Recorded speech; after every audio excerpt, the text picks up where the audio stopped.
Welcome to UX Living Lab. Our presentation will start soon.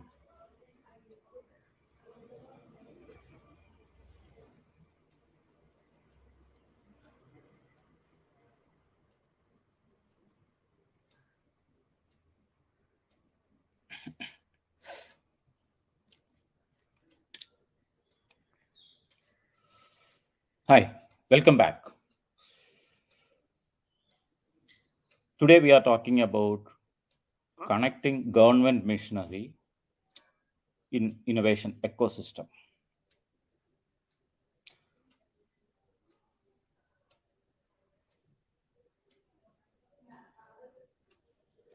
So our topic is how to build a sustainable innovation ecosystem for small brands, and we are talking about designing components.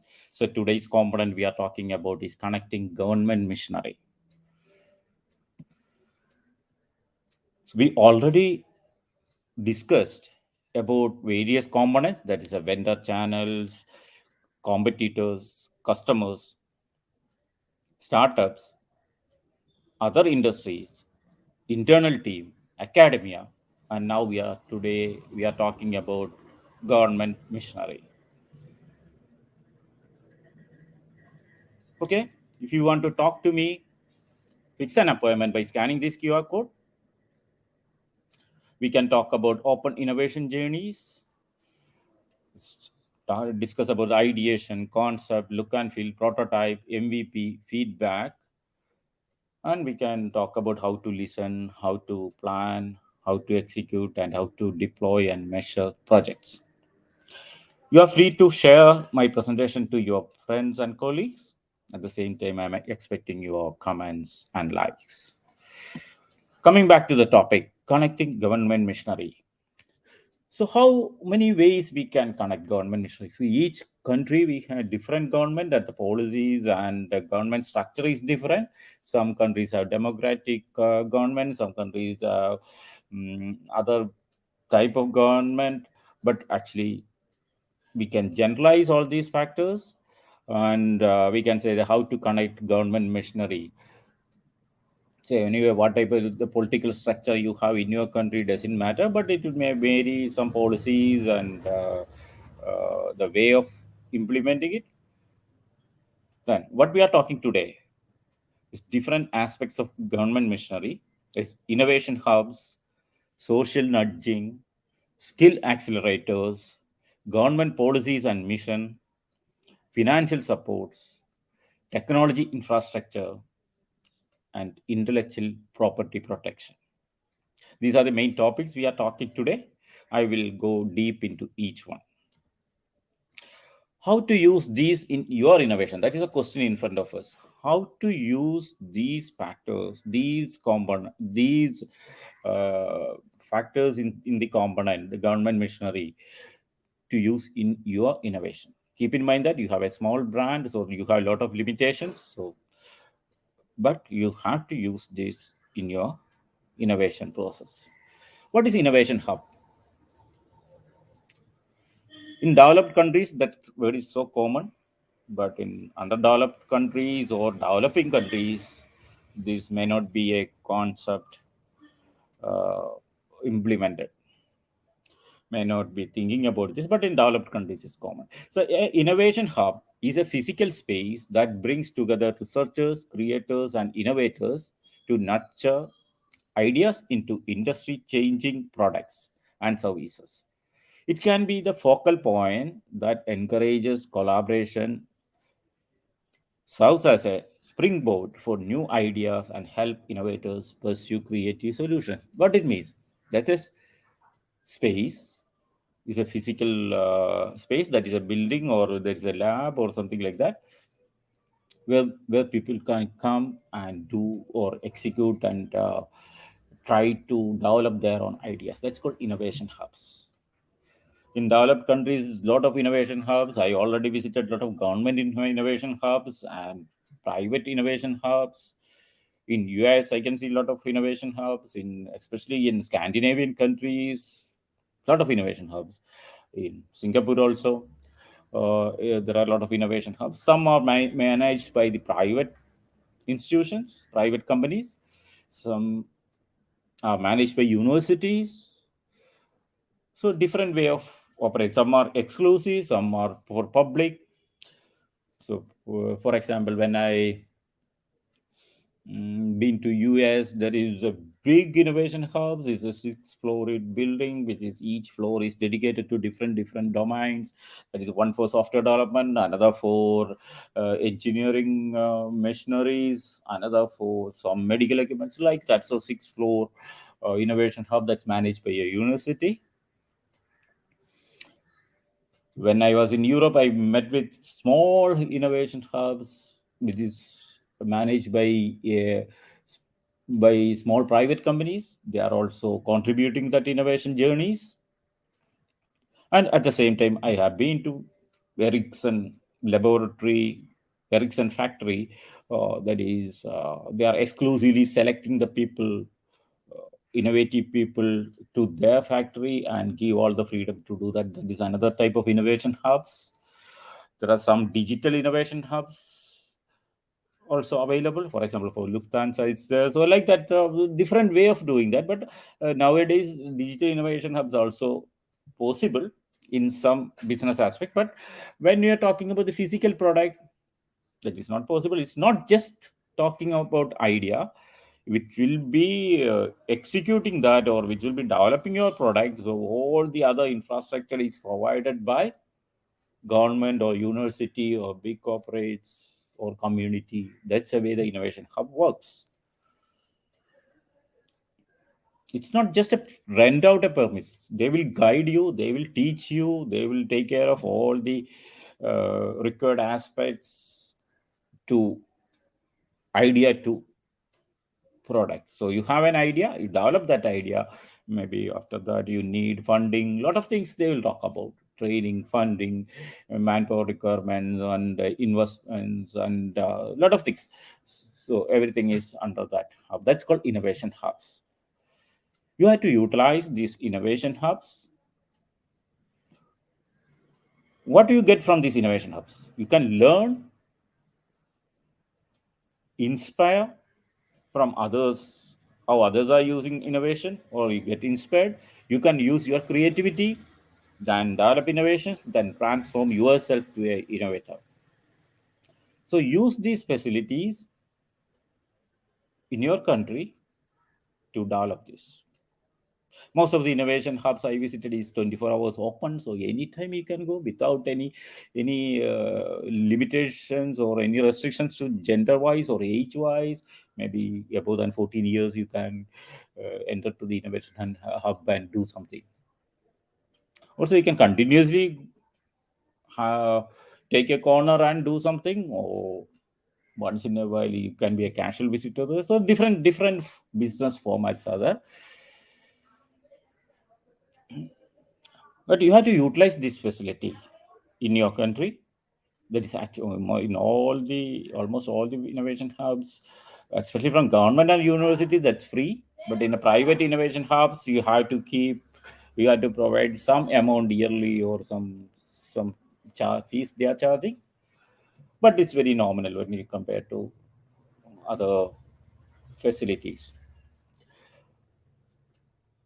Okay, so you have to use this facility for your innovation. So what you get? You can talk to others, you can share your ideas. So different ways you can improve yourself.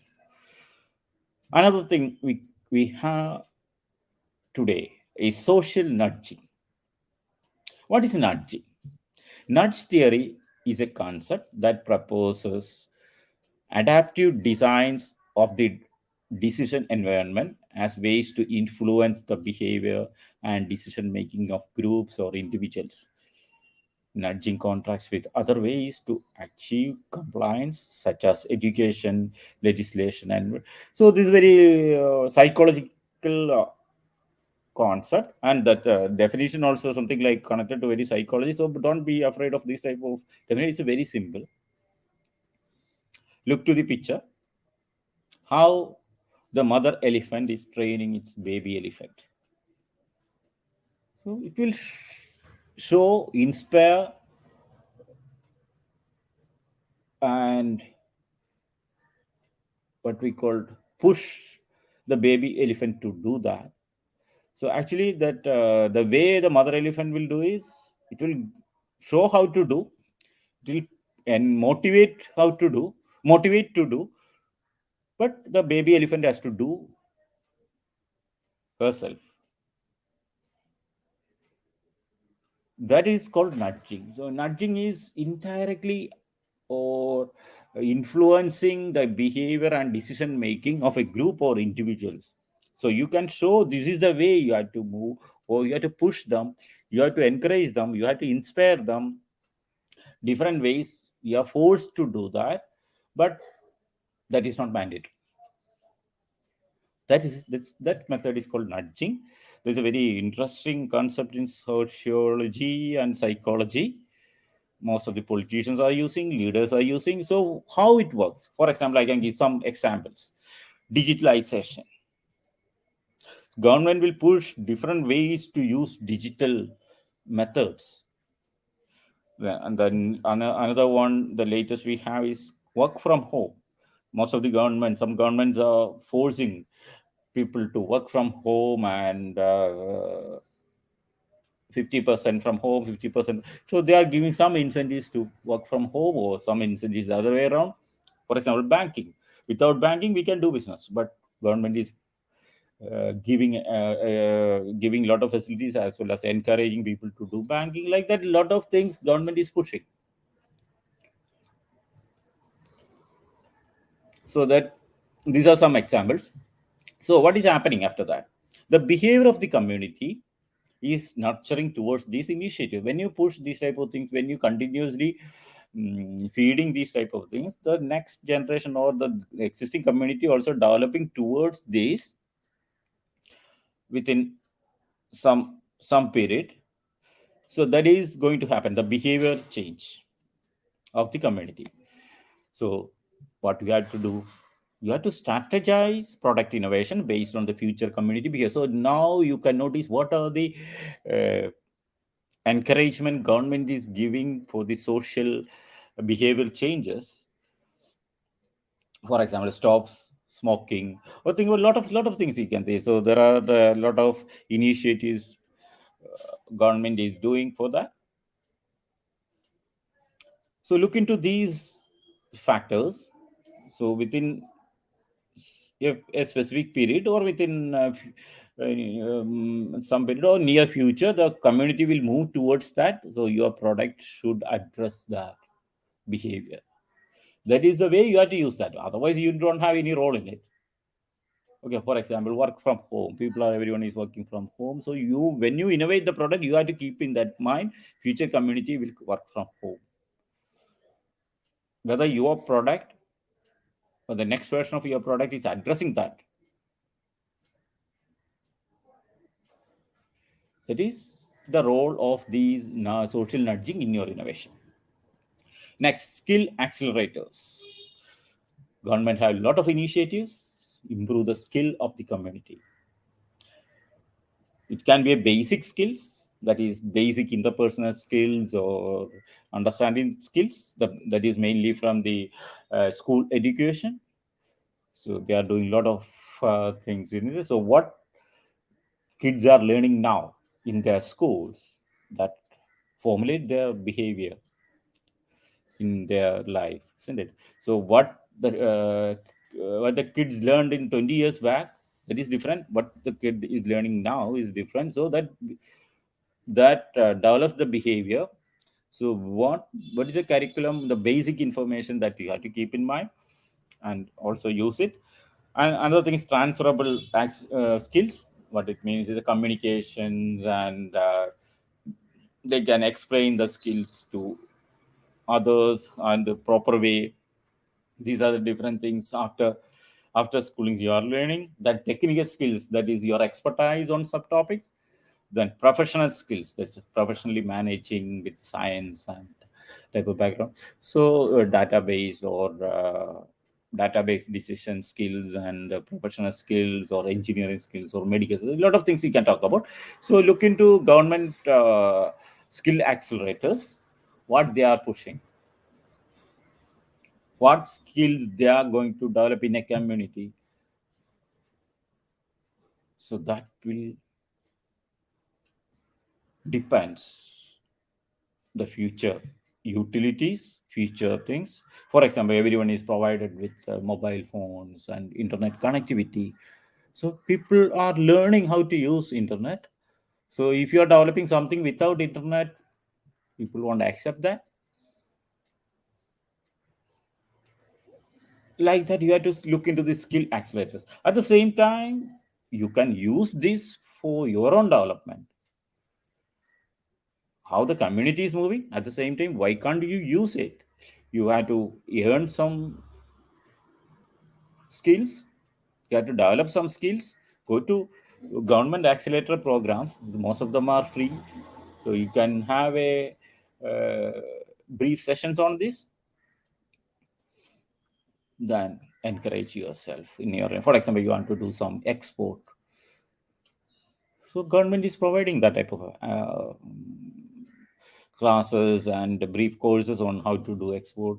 So you can look into different bodies in government which is doing this. There's a skill accelerators. So how this is working? Mainly you can look into the apprenticeships. What type of apprenticeships government is promoting? For example, empowering women.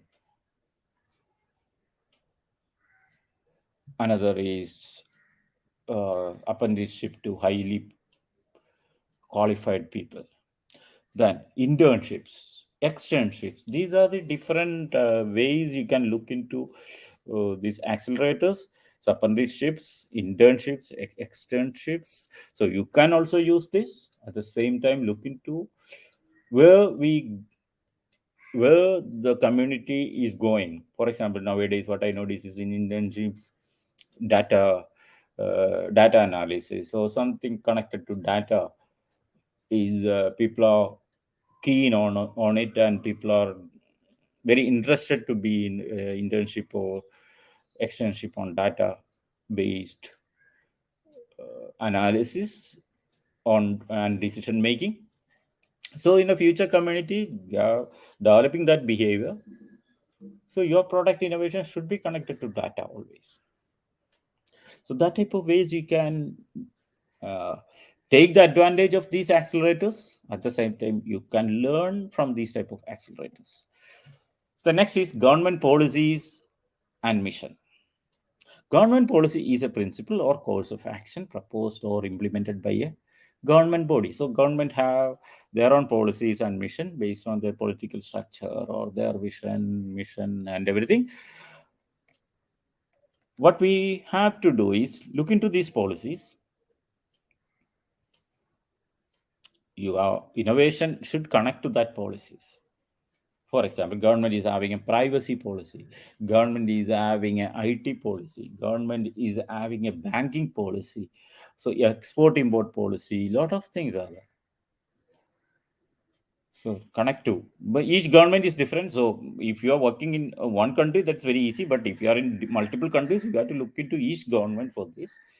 Then look into these policies. You are, because these are the things it will be acting on the community, and the community is developing towards that. uh, so your future, your innovation, that is the future market you are talking about, that future market should, your product should address these in future marketing. Then the mission. So mission based approach pools private and public funding skills to tackle a mid to long term challenges. So most of the government is putting missions. For example, how to bring back 40 plus community to job, one of the missions of Singapore government. So the NGOs are working, or a lot of other organizations are working on that. So there is a chance that in 40 plus people are retiring in that country. So we have to bring back to work, or some different type of work. It may not be a, full-time job or something like that, but actually they have to be engaged and they have to be productive. So that type of missions are there. Some scientific missions are there. Some other missions. So what is the result of this mission? When a mission succeeds, and in the process, when we execute the missions, or when the success of the mission, it develops several new technologies and products. It gives market, or it gives rooms for new technologies and products. So you have to be, your product should be there. That's the way you have to connect this. So look into the missions and policies of the government, and your product also innovate towards that, or your innovation should be uh, addressing these missions, or something connected to these missions. Then what is the financial supports? Of course, everyone is looking for, everyone knows the loans and subsidies, but I am more interested to talk about other type of funds. Global innovation funds. There are huge fund, the global innovation funds. Otherwise, you can refer net. If your innovation is really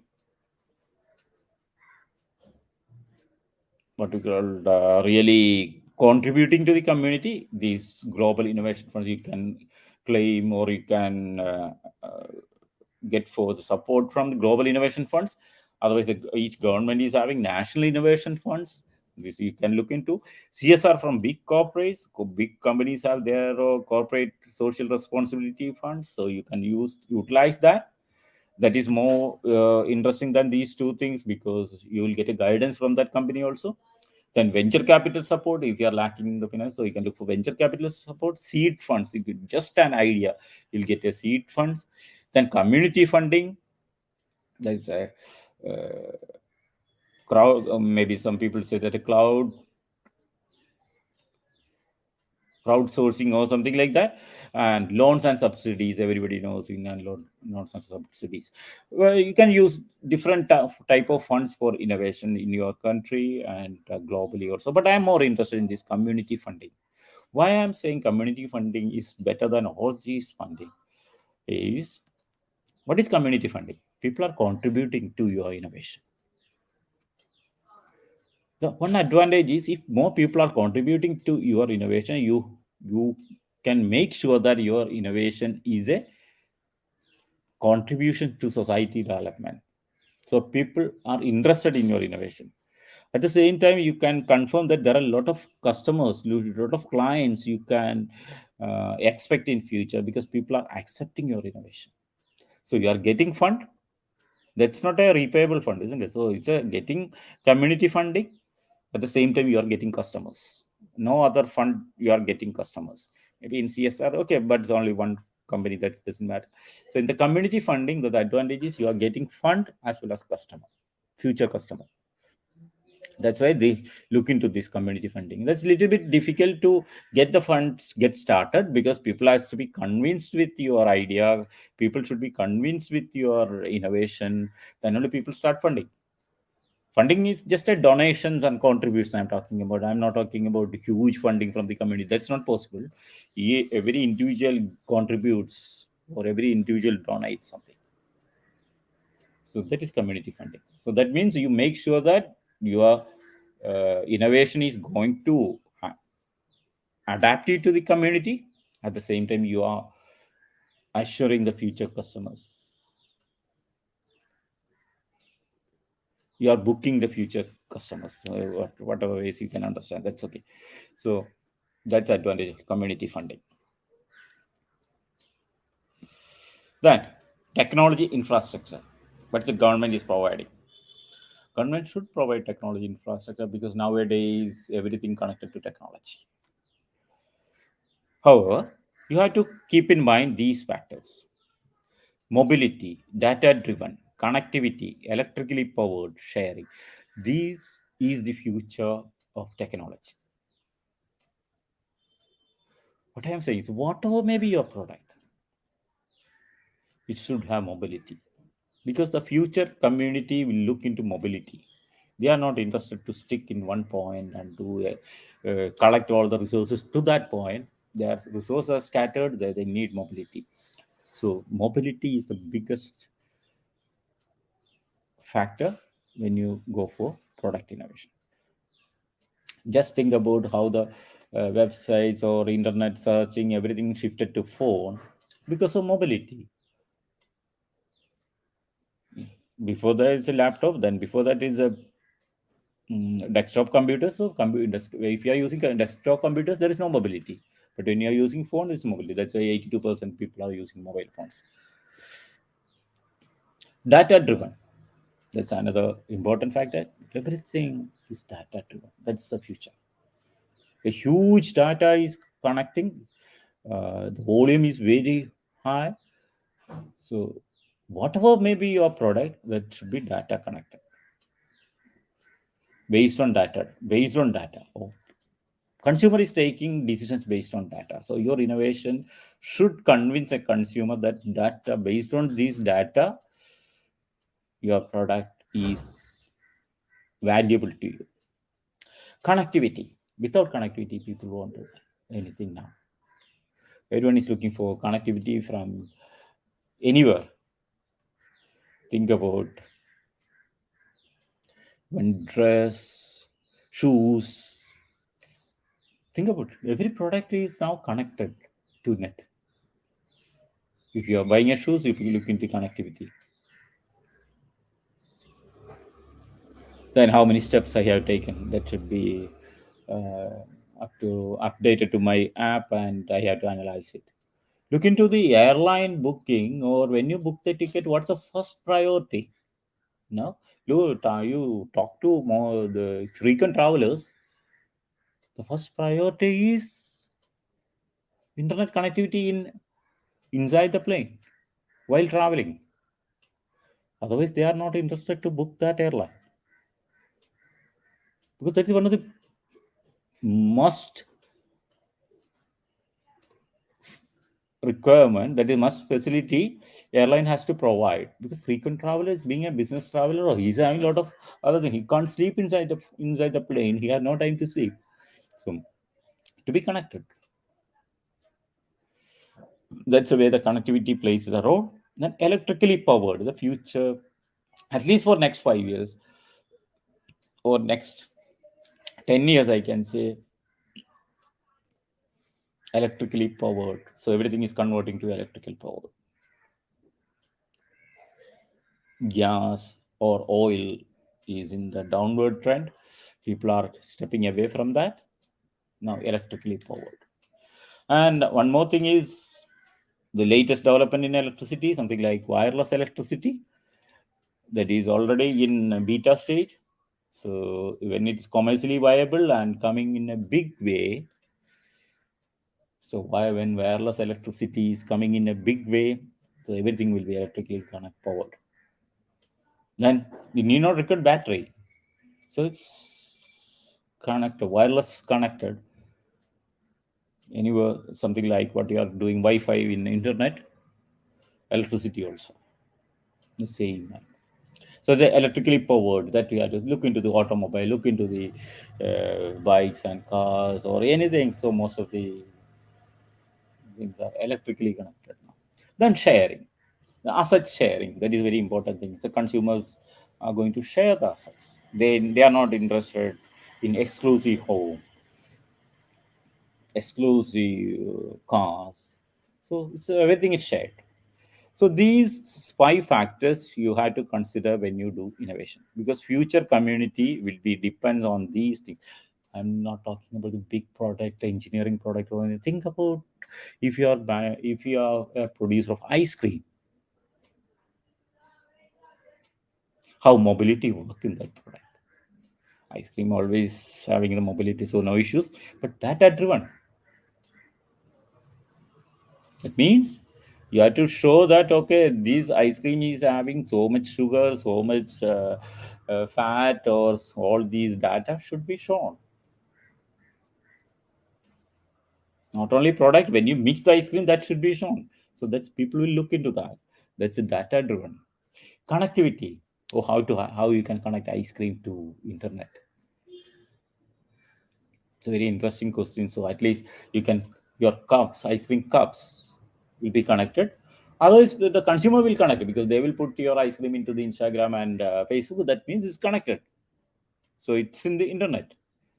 So it may not be lively connected, but it's connected. And your ice cream is in there. But you have to follow the all these Instagram, reviews and everything, or Facebook reviews. So what about what people are talking about your ice cream? Is connected. Think about your ice cream cups are connected. So that is called connectivity.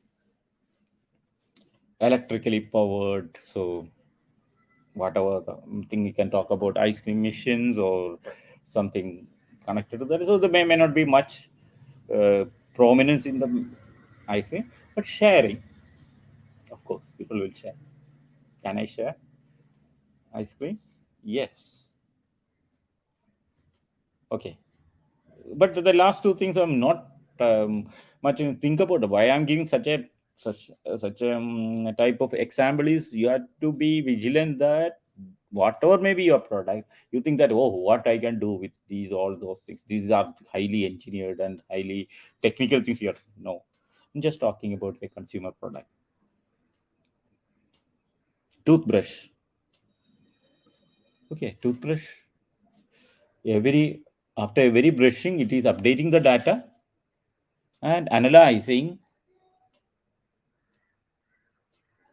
the problems of your teeth.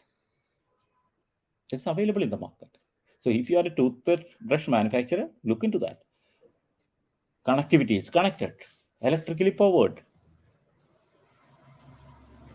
Sharing. I'm not interested to share toothbrush. That's okay. But charging stations and everything can. Yeah, that's okay. So why I'm giving these type of examples is at least these type of products. When you're talking about these type of products, it should be look into these 5 factors. Some are more prominent, some are not prominent, but your innovations should address these factors. That's a technology. Yeah. Okay, because all the infrastructure will be provided by government, whether the government is providing these facilities, that is mobility, data driven connectivity, everything. So government is pledged to do these things, but your innovation should be addressing this because these are the 5 factors of future community in 10 years. Okay, next is intellectual property protection. Okay, we are talking about technology, we are talking about all these uh, intellectual things. So government should protect intellectual property. Nowadays, intellectual property protection is very prominent role in Europe and US. What is intellectual property? It's a category of property that includes intangible creations of the human intellect.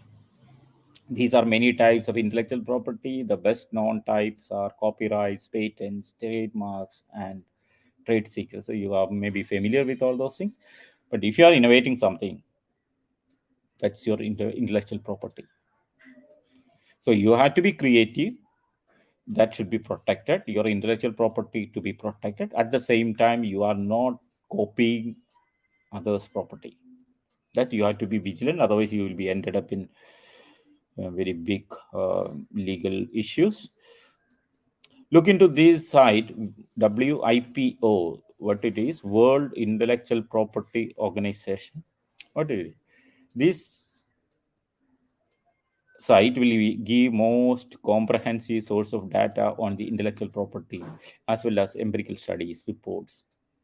So you can refer this site for whatever may be your doubts on this, how to use it. So protect your innovations.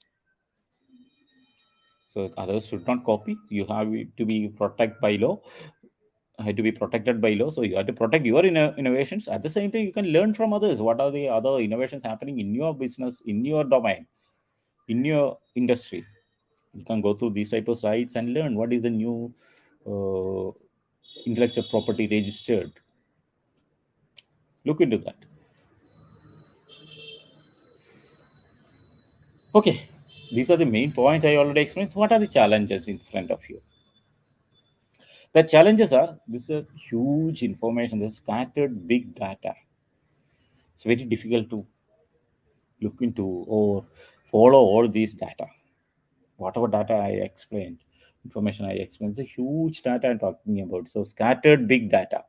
The next challenge you will be facing is lack of motivation from government. Government is just setting the policies. Government is having a lot of schemes, but they won't motivate you. They won't inspire you. So lack of motivation from government people may not have interest on it. They will give all the schemes. So you have to take initiatives for your own work. Then diversity of information. So variety of information, there is diversity into different areas like legal aspects, technology aspects, financial aspects, strategic aspects, environmental aspects, social aspects. Lot of diversity is there. That's also, you have to learn all those things, and you have to engage expert to analyze these, or you have to, otherwise you have to learn all those things. Variability between countries, because the same thing that is different in different countries. If you are doing business in multiple countries, then variability between countries. For example, technology, the technology infrastructure is varying between countries. When you are coming with the one product, can we do this, introduce the same product in another country? It may not work because of technology or social culture. Different factors will affect. So that's variability between countries. That's one of the challenges. And in government sector also, what the government infrastructure is providing, it will vary from different countries, so it may not be work. Then accuracy of that, there are a lot of information is there. Some it's conflicting information is there. There is no one point where we can get all these information. Only some way we can rely more reliable is Wikipedia. Otherwise, there is no much uh, data point or uh, reliable source where you get all this information. That's very difficult. So you have to recheck and cross check the accuracy of the data. That is the challenges. These are the challenges. Then what is your benefit? Of course, by getting all this information, it's contributing the political, economical, social, technological, environmental, and legal factors to your innovation. So it's contributing a lot to your innovation. The political or strategic factors, policies, economical factors, social factors, technological factors, environmental factors, and legal, you can say the pestle factors to your innovation. So your innovation will be more safe.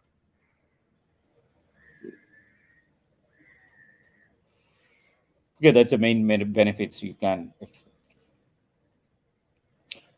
Okay, what are the takeaways? So we talk about innovation hubs, social nudging, skill accelerators, government policies and missions, financial supports, technology infrastructure, intellectual property protection. How to use these in your innovation? That's a question in front of us. So how to use it? Think about innovation hub. Utilize innovation hubs for your learning and innovation.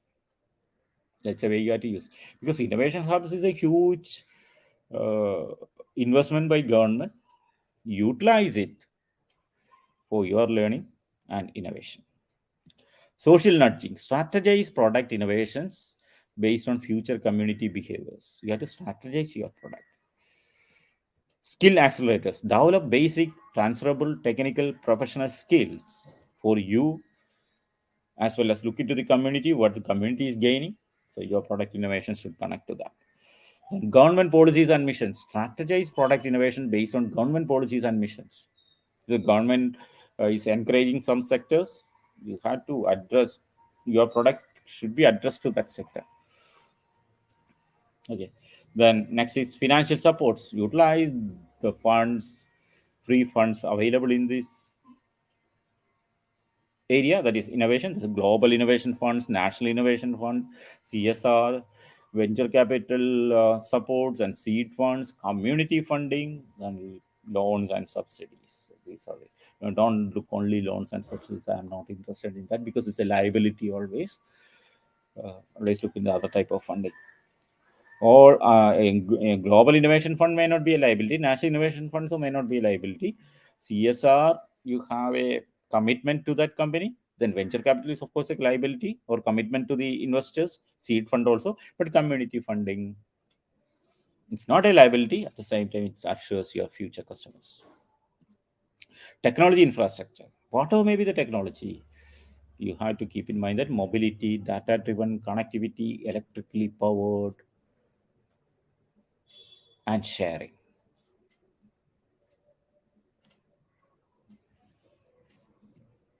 Intellectual property protection, protect your innovations at the times, at that same time learn from others. That's the way you have to use intellectual property protection. What are the challenges? So scattered big data, lack of motivation from government, diversity of information, variability between countries, accuracy of the data. These I already explained. These are the challenges. Then benefits, of course, is contributing to your innovation. The big way is contributing to your innovation. Okay, I'm done. On next week, we will talk about summary and conclusion of this series because I already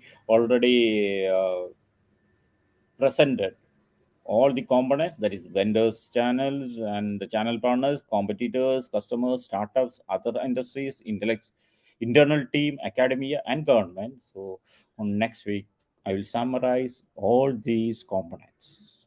If you missed the previous uh, presentations, you can look into this summary and conclusion because it's having uh, 9 presentations in total now. So the next one will be the summary and conclusion. Thank you for your time and waiting for questions. At the same time, if you want to talk to me, you can scan this QR code and fix an appointment. Share, like, comment this presentation. Waiting for questions.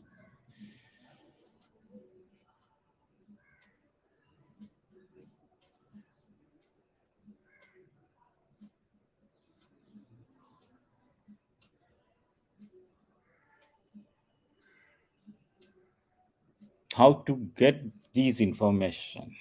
So that's what I already said. It's a very diversified as well as a big data. The best way is one way you will get all this basic information is look into the academia, engage academia. They have more information than you, or you can talk to the industry associations, something like chamber of commerce, or this type of information you have.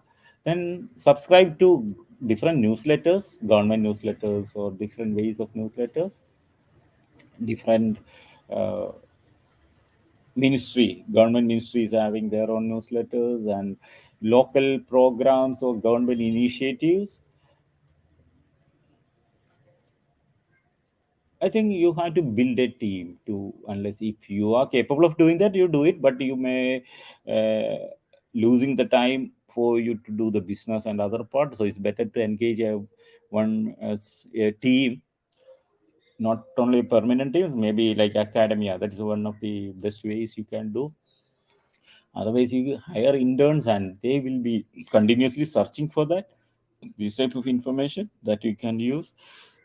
Anyway, you have to develop a process by your own way and subscribe to some specific newsletters that will give the information, or nowadays some YouTube channels also available. So subscribe to that. This is a way you have to keep updated. Otherwise, very difficult because of huge information. Better engage a team to uh, collect all this information. Even though you have subscribed to all those channels, it takes huge time to analyze all those things because every channel is in a different format and different way, so it's very difficult. So engage a team to convert the data according to your needs, then analyze. So learn and think. You can better you engage academia. That is the best suggestion I can give from my experience. If you have any other method, that's also fine, but I won't advise you to spend on this, because if you are going to spend on it, there is no time for doing the business. You are doing the innovation also, you don't have any time. So you also, at the same time, you have to do the business. You have a lot of other factors to do. So don't waste on that. But you get the summarized the form of the information. Digging this information, you can engage to interns, upon this. I already said that you can engage upon this and academia. Okay, different ways you have to collect. That's only suggestion I can give. But in most of the countries, they are conducting a lot of seminars and webinars. For example, in Singapore, we have a lot of every week we have a breakfast meeting on different topics. Uh,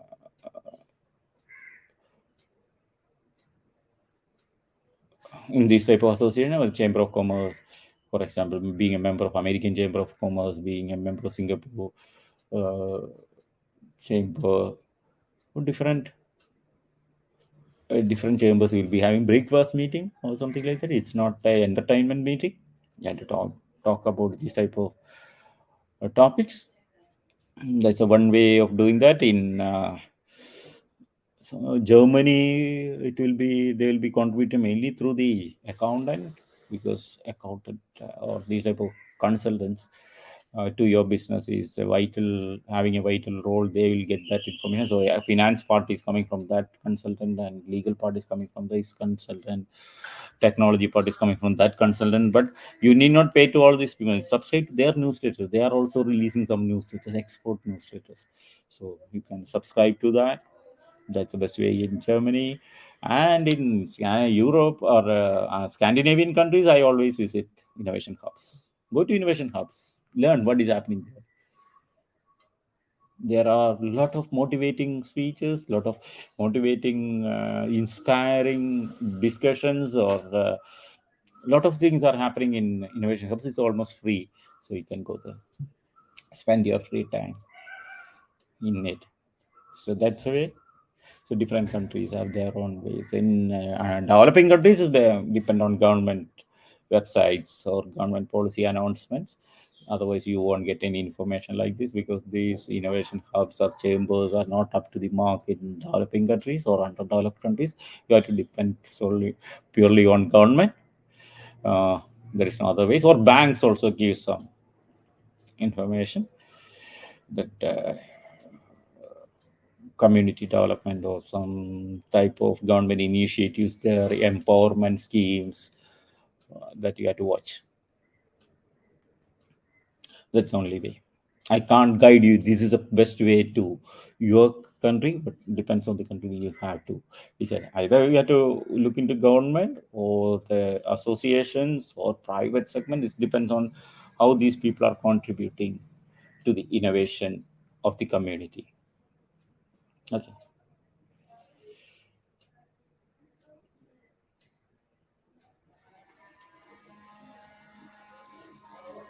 How to analyze? Oh, that is the first step is when you get the information, connect with your innovation. That is, anyway, you have a idea for innovation, what to be the next. You look into that policy or mission or whatever it may be, whatever information you have, in the perspective of your product in innovation, under innovation. Then do the SWOT analysis, the strength, weakness, opportunities, and threat. Do the SWOT analysis, whether you get,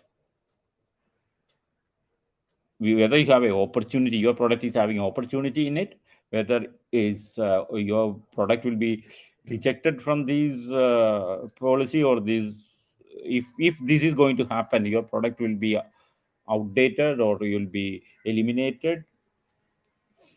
That's the way you have to analyze opportunities and threat. That's very important. Strength and weakness is always yours, so you need to know that's internal thing. But opportunities and threat you have to analyze. If government is planning for digitalization, or government is promoting digitalization, whether your product is having an opportunity in it, or your product will be removed, or uh, people will reject your product, or community will reject your product because your product is not connected to digital, any digital form. That's where you have to analyze opportunities and threat, then take a decision. Or you want to change something, you have to change. Because the future, you always think about it. I already explained about the wireless electricity. Like that, lot of things is coming in,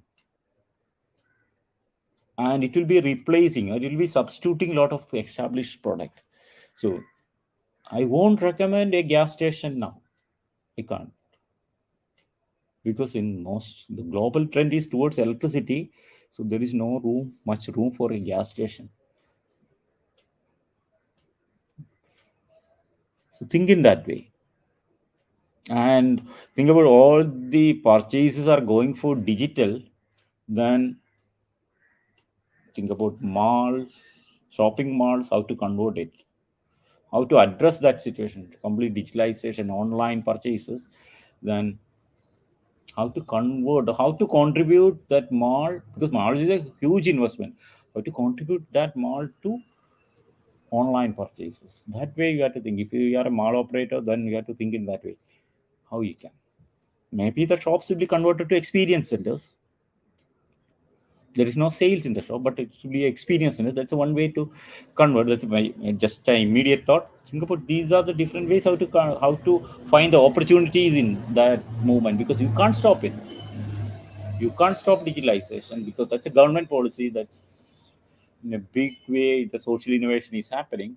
So you won't say that okay, I'm people will come to my mall. No, go day by day it's get reduced, so it won't come, and it will be reduced. And if you it's reduced, then it will be under the break even point. Then